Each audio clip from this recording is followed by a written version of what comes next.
Good evening, everyone. It's my pleasure to welcome you to this public lecture by the ILCR.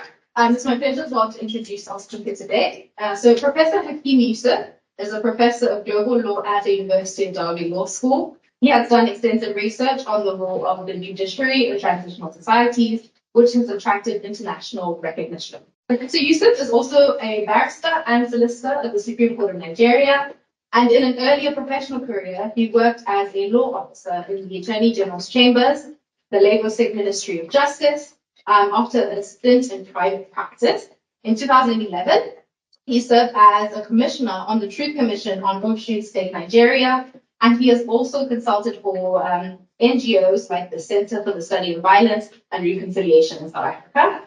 His books include Transitional Justice, Judicial Accountability and the Rule of Law, as well as colonial and post-colonial constitutionalism in the Commonwealth, peace, order, and good government. So tonight, we are privileged to have him talk to us about the past, present, and future of veto power in comparative perspective. So help me welcome Professor Yusuf. It's a pleasure to be here and to be able to take up an unusual opportunity to speak at a distinguished institution to a distinguished audience under the auspices of the Center for Legal and Constitutional Research. Thank you very much, John, for inviting me and for supporting me to come here to talk about a research that I've been thinking about for 4 years and only just in the last 1 year thereabout decided to actually take forward. So the first thing I need to say is caveat emptor here. You are not going to hear so much on the comparative perspective because it's still developing. Indeed, I've just tidying up an HRC application for funding of the research, which actually means I cannot confirm that this is research that is already gone to this advanced or not advanced state, but seriously, it's still incipient, and I will be very much delighted for the comments on the topic. So how did I get here? My second book on Commonwealth constitutionalism looked at the very niche provision in Commonwealth constitutions, which it's very easy to miss, but with profound implications for what law can be as from a constitutional perspective in the Commonwealth. And it was that research which led me to other issues in Commonwealth constitutionalism, looking at what I call colonial rule of law and its implications and how it has shaped legal, political, social institutions in the Commonwealth. And I'm thinking about the Commonwealth from Canada to Nigeria, from Nigeria to Pakistan, back to Australia, New Zealand, India, all of this. And actually, also the United States in the initial construction of what the Commonwealth was about. So tomorrow, we know the number of few now, states in the United States officially still reflect Commonwealth of, for instance, Kentucky. And the United States was considered part of the Commonwealth. And from my research, a lot of what parameters I've been looking at is defined actually by the United States. So the United States is meant to be or is a prime subject in this research, especially the veto, but I will not be talking about the United States tonight. By way of outline to give you an idea of what I'm talking about, and I will use this term, and you see it on my slides a lot. You see actually the word disallowance of legislation or power of disallowance as much as you see the word veto. But veto for me is a subset of the power of disallowance of legislation. What is that about? Why the power of disallowance? What role it plays in colonization? Making sense of the use of that power in the past, in the colonial context. Moving forward, disallowance in contemporary Canada and the future of disallowance as a power. For most of the time, you can read disallowance as veto, but not all of it. There is a power absent as a distinct thing sometimes in playing into this, but I will try to limit this mostly to the veto tonight. And I would actually end on questions, not conclusions. So what's the veto? The veto started its life in the context of the Commonwealth as the royal disallowance of legislation. And it was, you would think, but it still is the power of the British monarch to review legislation that's made in any part of the colonies. And the basis for that, this royal disallowance, is the royal prerogative. We do know in British constitutionalism, certainly in Commonwealth constitutionalism too, that the royal prerogative is still alive and well, even though its operation in British public law is confined in many respects. Actually, the royal prerogative, not surprisingly, for a constitutional monarch, is still alive, even here. The fascinating thing for me is that as a Majesty's subject and citizen, I'm Scottish. So it's happy to be able to say that, I'm happy to be able to say that the last time in the context of the United Kingdom that the power of disallowance or the veto, whatever we call it, was exercised was in relation to the Scotch Militia Bill of 1707. The line was drawn in the sand on the use of the royal disallowance in the context of the royal prerogative in the United Kingdom in 1707. But that's not the end of the life of the power of disallowance or the royal disallowance. And that's what we want to look at tonight. The foundations of this power actually like quite a number of fundamental principles and concepts of British constitutionalism in the context of empire derived from the British experience of colonization. Many of us don't even think these days or remember that Britain itself was subject of colonization at some point in its history. And its political forms actually sometimes hark back to its own experience of colonization before Britain became empire. The Romans were here.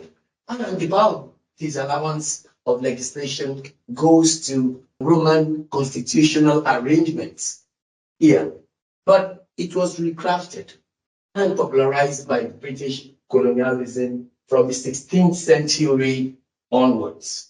The purpose is basically for governance and administration of justice in the empire, not surprisingly to protect its own interests. That was the same way the Romans used it here.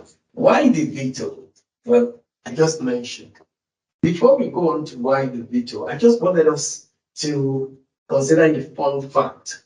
So first, the veto actually, in the form that I'm interested in tonight, is something that was majorly first introduced to the 13 colonies of Great Britain in North America and even beyond those 13 colonies in what is now United States to Canada also. Now, the interesting thing is the power of disallowance constituted one of the major grievances of the protagonists of American independence. Yet, they did go on.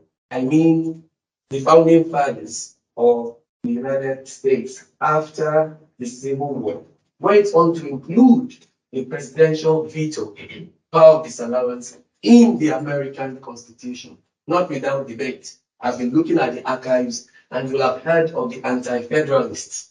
They did raise a lot of objections to the American presidential veto, which also was not just for the president, but had predated the president with the governors of the 13 colonies also having the powers of disallowance, and which played out in many states, governors, also in the US, subsequently being granted the power of disallowance, but not all of them. But it's interesting that one the first count on the indictment against the king for pushing for revolution against the monarch and for independence was this same power of disallowance.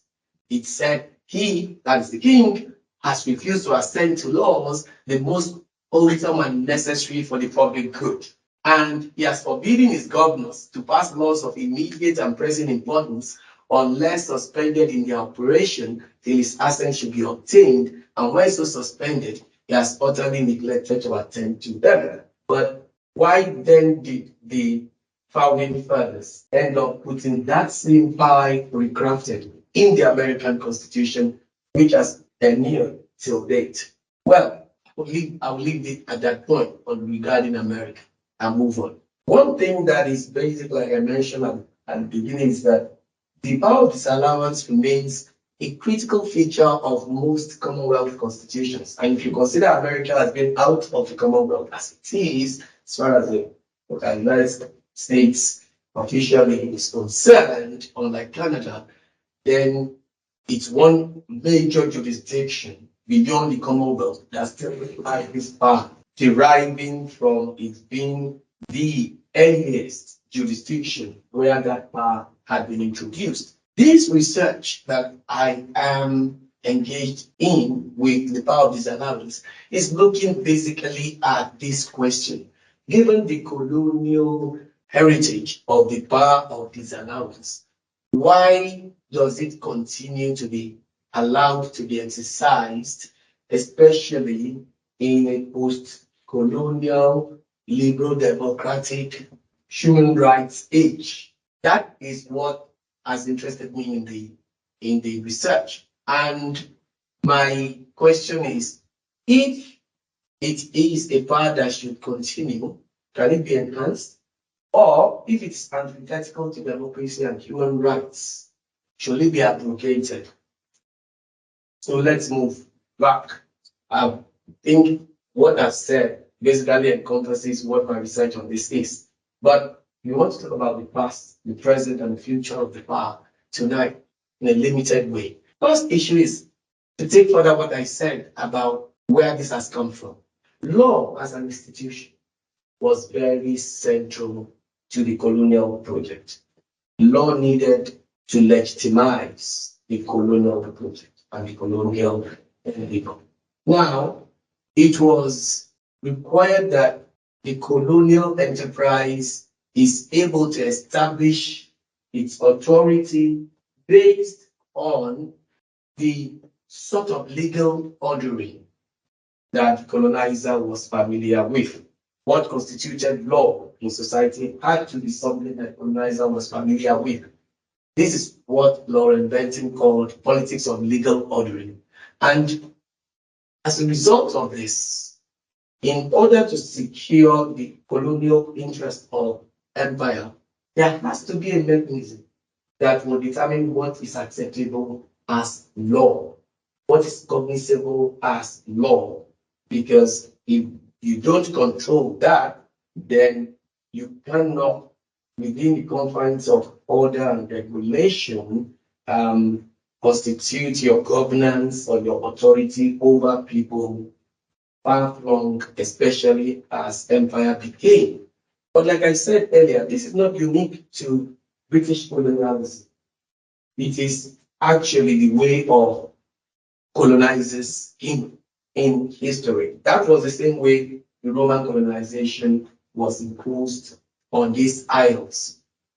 Now, politically, you have to be pragmatic if you are going to be governing the size of empire that Britain was looking to create, far flung as down under in Australia, Africa, India, not to talk about Newfoundland, Labrador, all the way in Canada.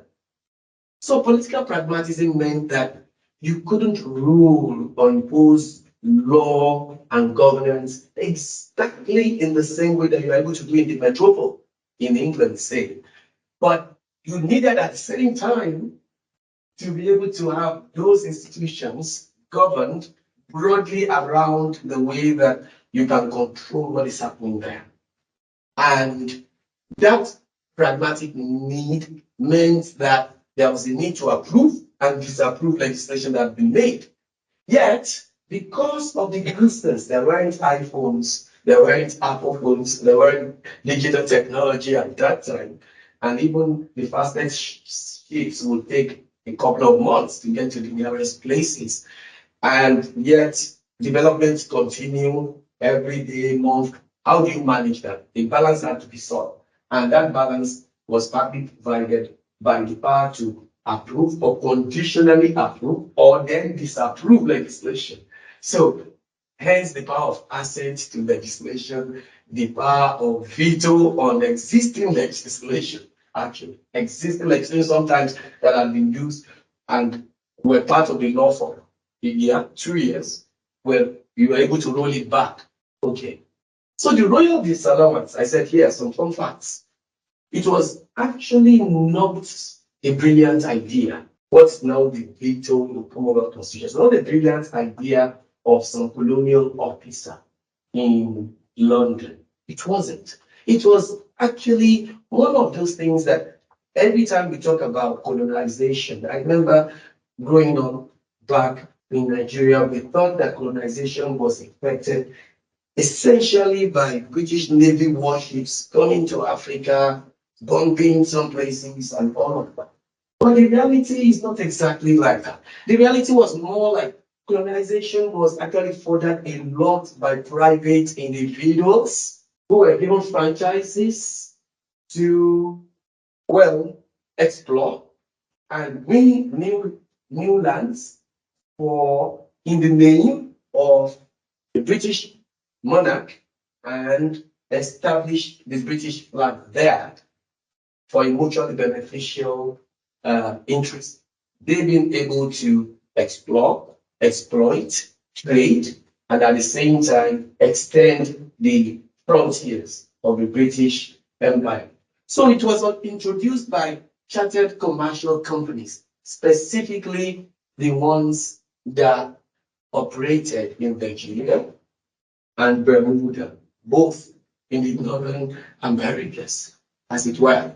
And it was only adapted by the British colonial officers when Virginia was surrendered to the British government by the chartered companies who felt it was no longer in their interest to continue to govern Virginia. So that's where it had come from. But in terms of its actual application, the actual application that is recorded in the archives, as far as I've been able to find, was in Barbados, where a legislation had been made and was rolled back by the British Imperial Parliament.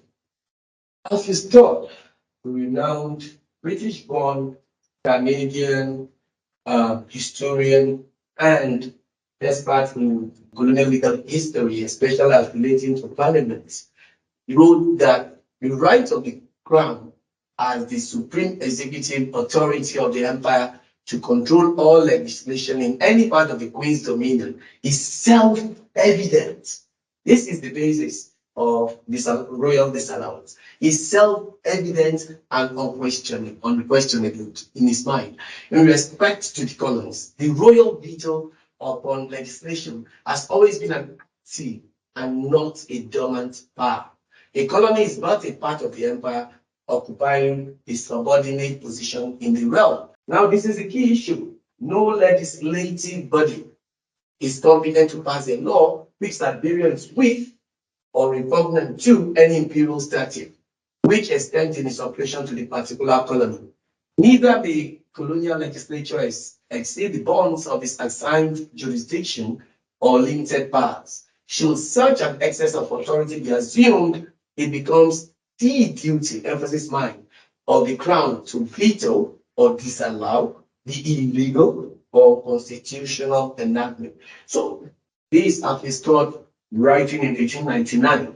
If you break this down, it tells you the constitutional perspective of the colonial government as to why or what of the power of disallowance. Once one part of that, one important foundational claim is that it's a self-evident inherent power of the monarch to disallow legislation if and set the conditions out for that. If the legislation is repugnant to English law, that's applicable there. If it is in any way, as far as the mother parliament is concerned, contravenes the power of the local legislature.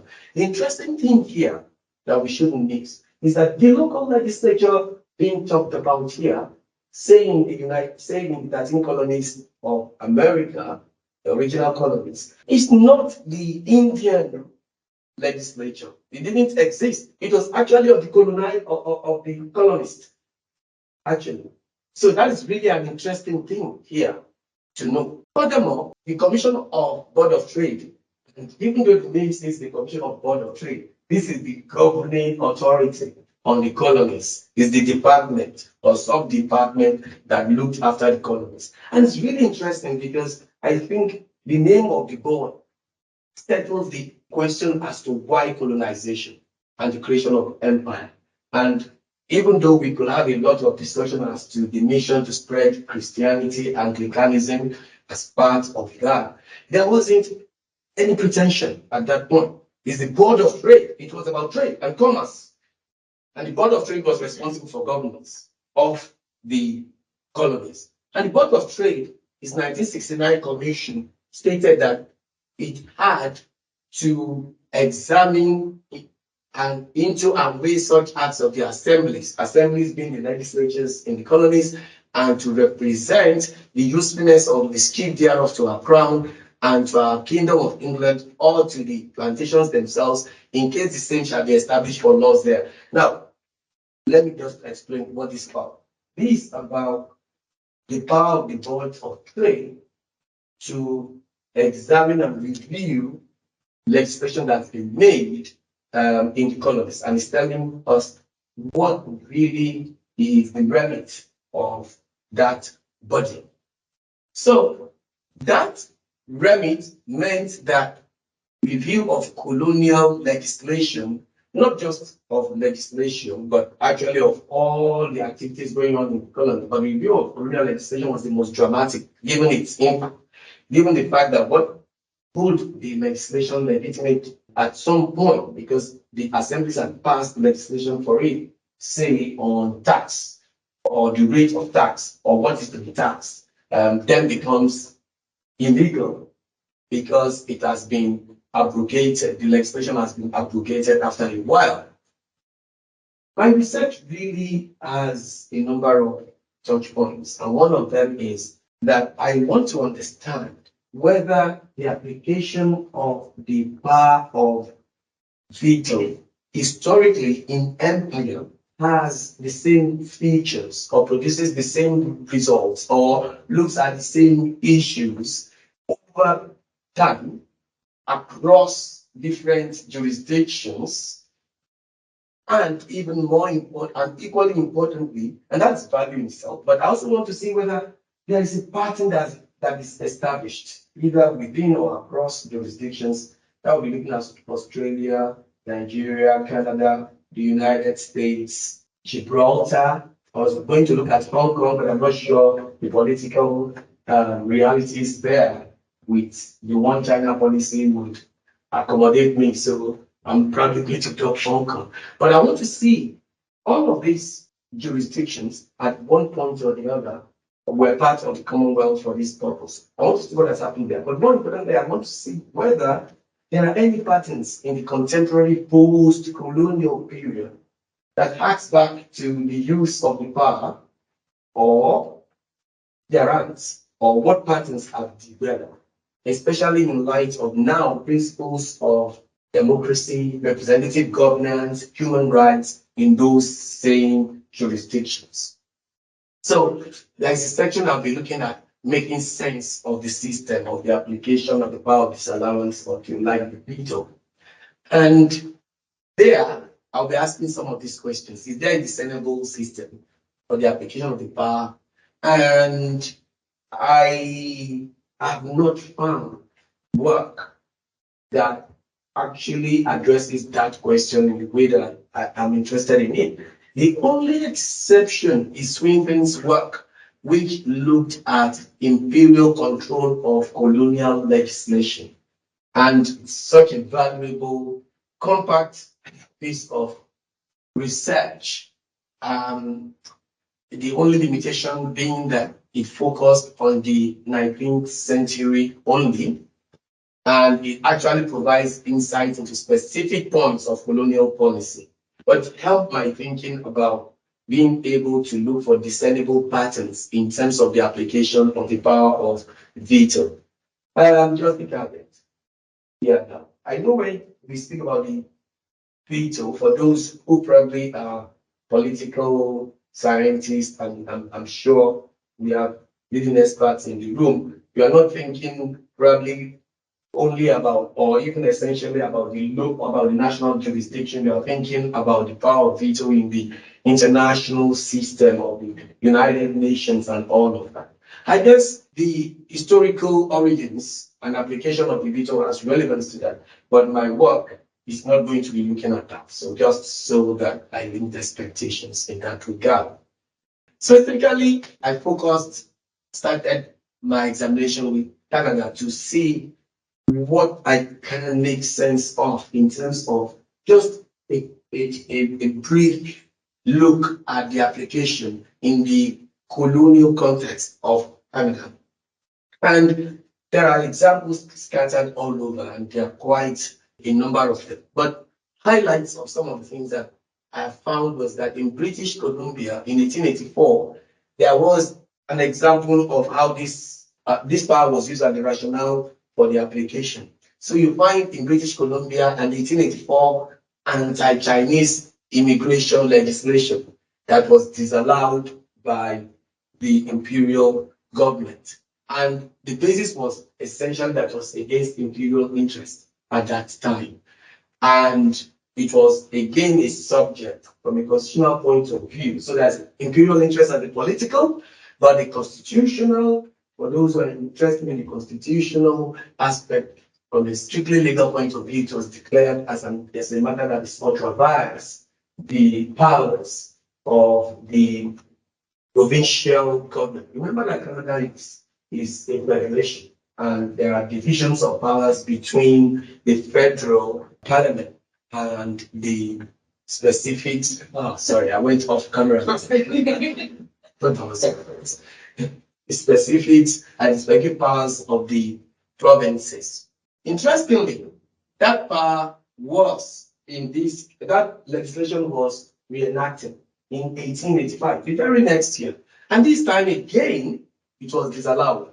So this is interesting. Anti-Chinese immigration legislation disallowed twice. Now, in the same British Columbia, a number of years later, 10 years later, thereabouts or so, 1898, two legislation of interest. The Tramway Incorporation Act, which was meant to exclude Japanese migrants, and the Labor Regulation Act, which imposed financial penalties on employers of Chinese or Japanese workers. Does any of that sound a little bit familiar in 21st century United Kingdom immigration practice?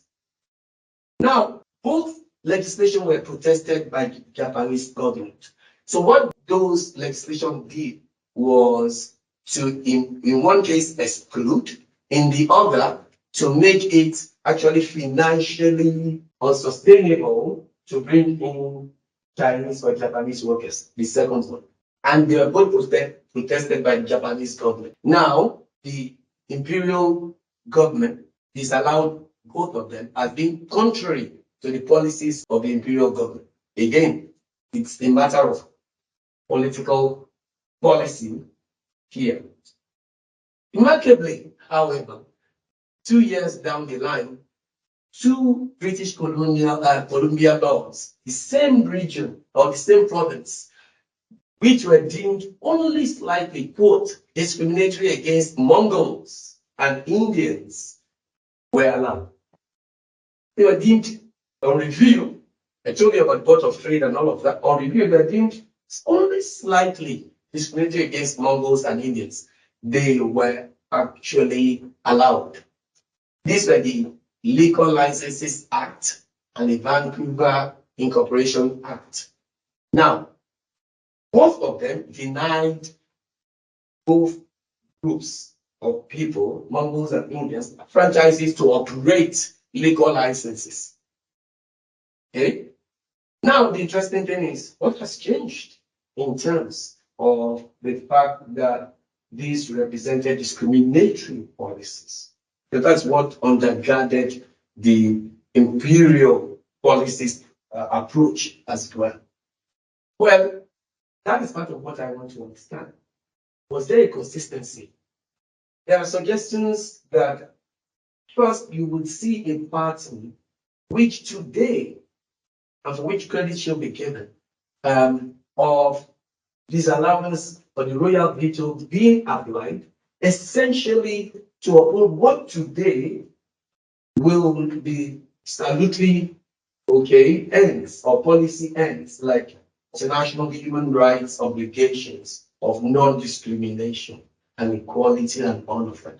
But as that little contrast shows, there isn't sometimes a consistency. And it will be interesting to see how that has played out. Now, in Canada still, there was this, and I'll come back to that, dominion disallowance. There are two forms of disallowance. There's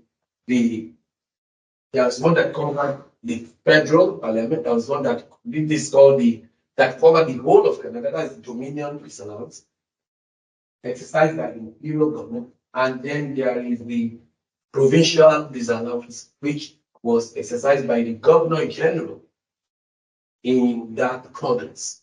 Now, in the Canadian experience, in the later period, it was discernible that dominion disallowance was used for a wide range of legislation: immigration, banking, mining, insurance, sale of alcohol, public utilities.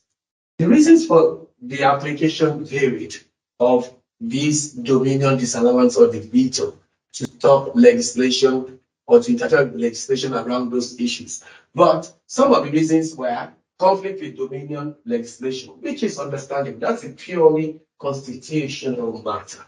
Ultravirus, exceeding limits of provincial legislative competence. Again, because of the federal structure, there are defined powers of the Dominion government, which is the federal government of Canada and of the provinces. And in some cases, with narrow property rights.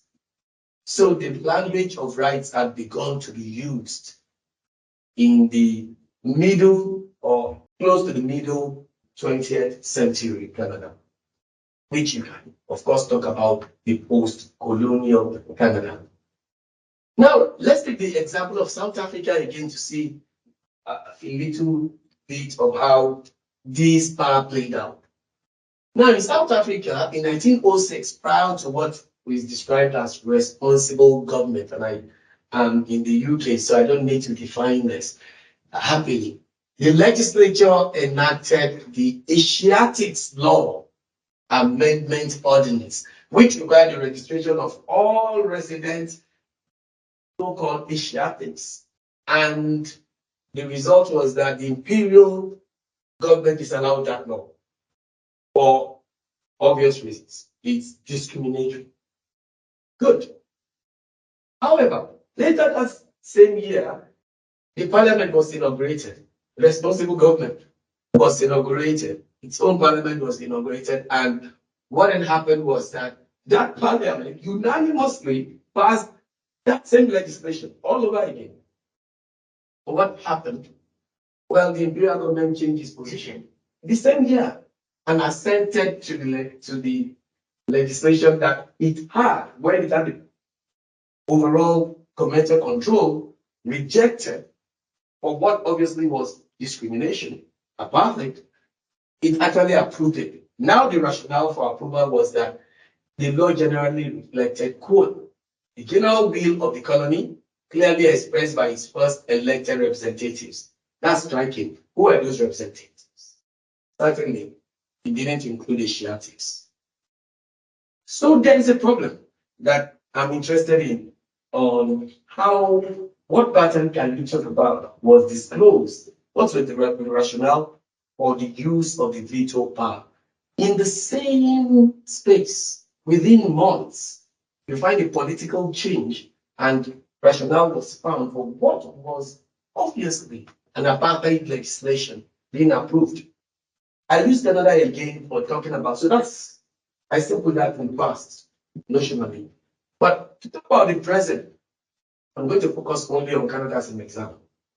In present Canada, present day Canada, constitutionally speaking, actually, the veto power continues in its basic original form in terms of its categorization.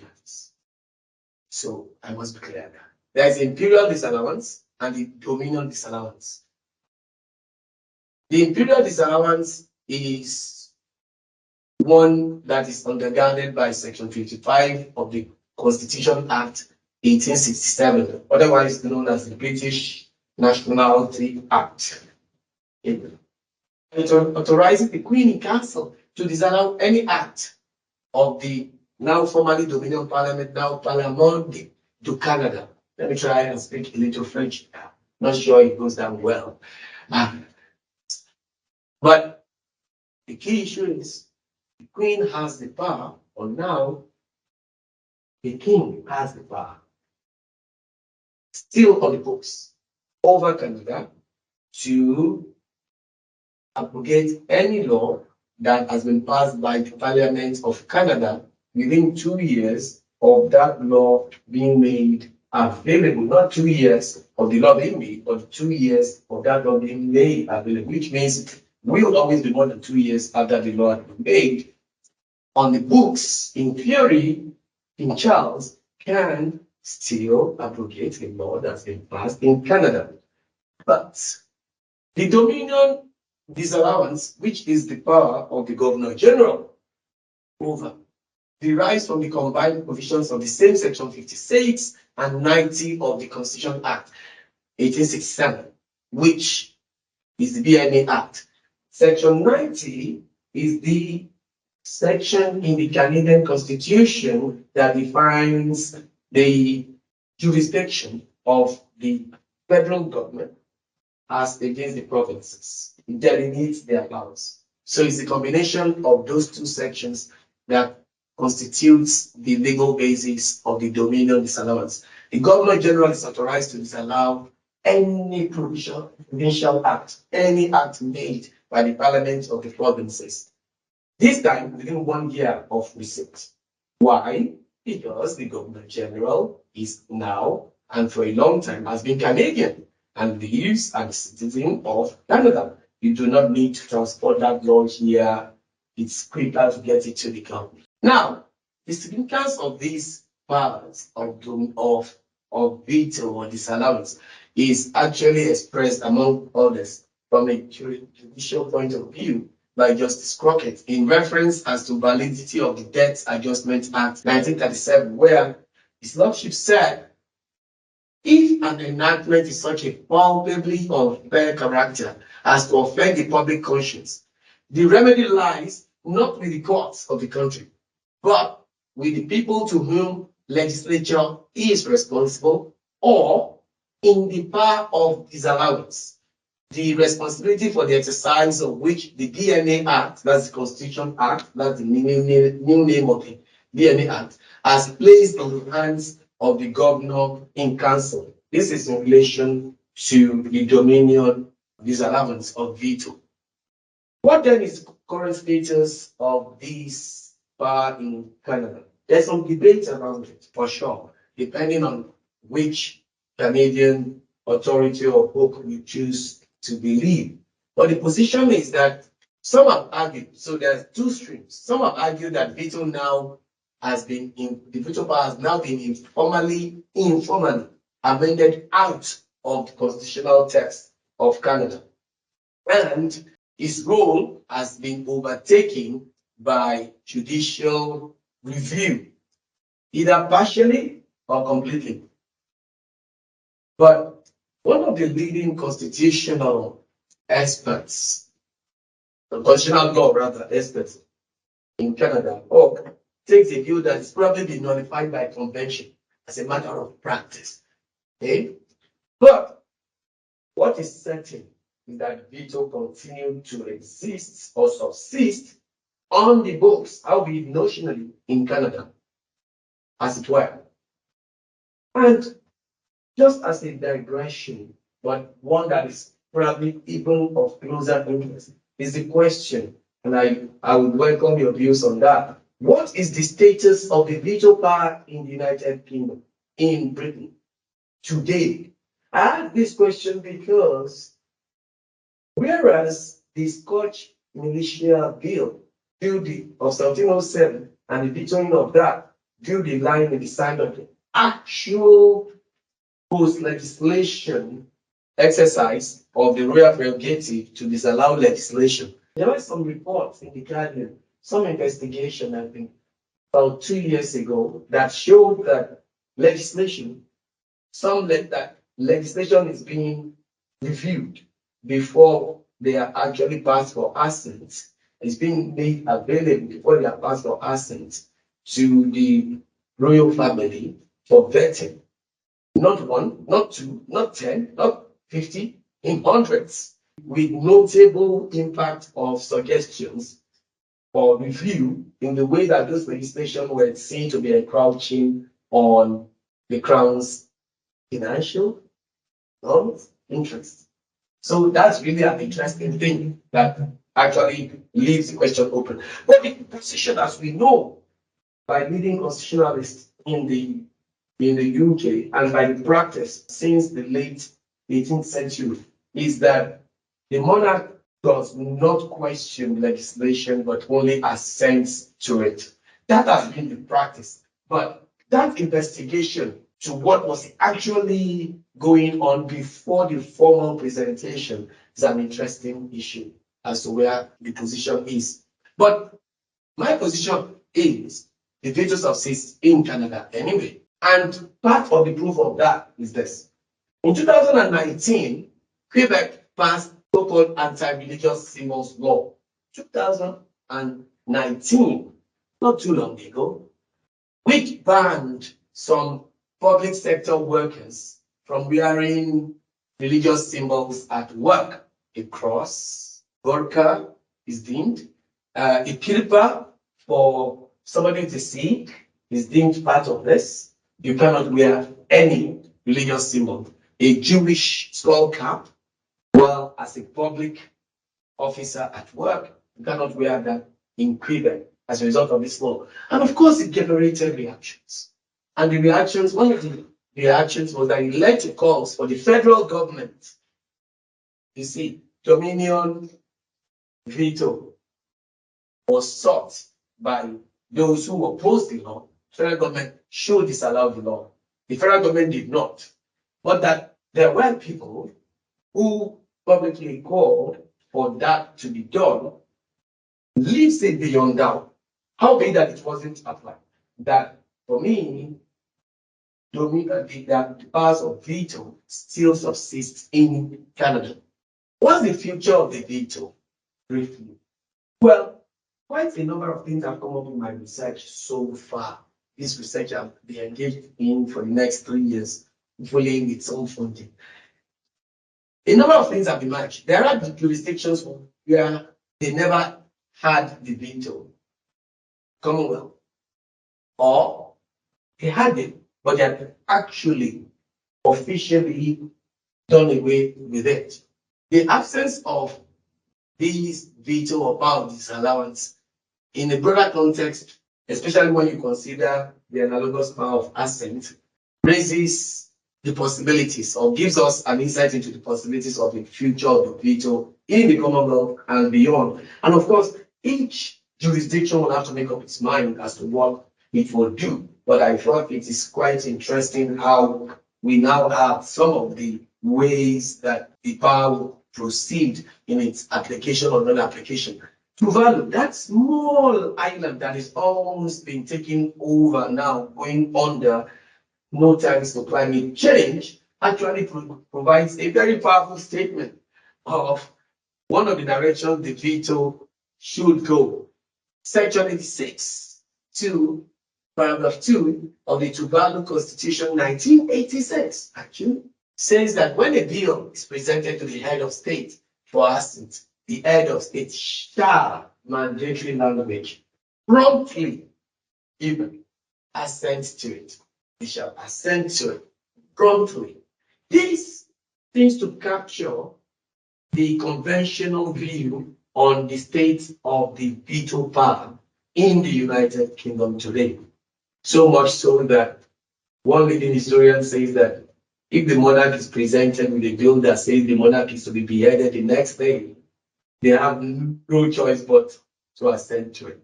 That seems to be captured here, that the monarch has no power to reject a bill or veto it, but rather assent to it. In this case, promptly too. Interesting.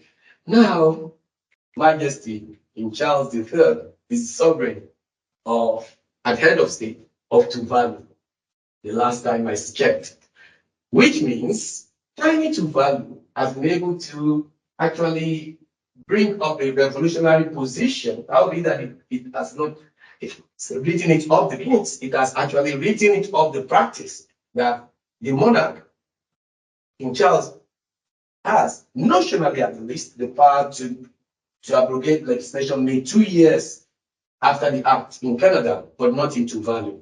He has the power, he still has the duty to sign, he still has the authority as the sovereign intact, but he does not have the power to reject it. If anything, he has to do it promptly. That's an interesting revolutionary position to take.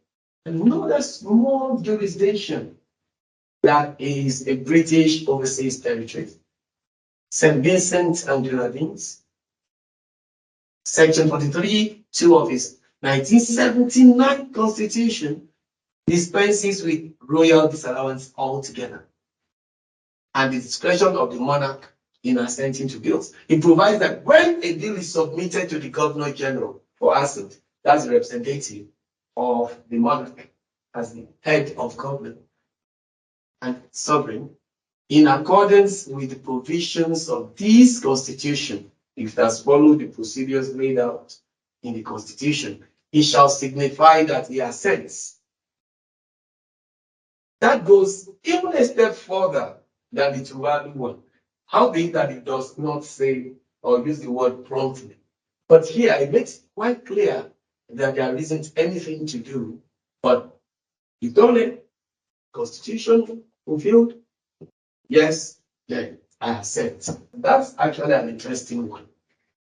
Then there's New Zealand, a much bigger part of the realm. And it has, in this case, actually removed the power of veto completely. However, power of assent to legislation still subsists. And that power is vested in the British monarch or the representative of His Majesty, the Governor General. Sections 15 and 16 of the Constitution Act 1986, as amended, suggest that in relation to this power of assent, the power itself is not discretionary, but that's my reading. I'm still looking for the judicial authority, if you know any, on the construction of sections 15 and 16 of the New Zealand Constitution relating to the power of veto, what it means in practice. In conclusion, like I said, this actually for me is a work in progress. It's hardly begun. And I'll be faithful for your thoughts either tonight or later if you have any time to reflect on any part of this that I have mentioned or even something relating to it, to write me an email about it. These are my takeaways for you. It's essentially that this project is asking the question, what even is the system of policy design of the disallowance of legislation in contemporary practice? And how does it compare with the real application of disallowance? And finally, the note which I left off are, what should be the future of this bar in light of the brief introduction I made of it being one that has come from empire and even before empire as a colonial construction.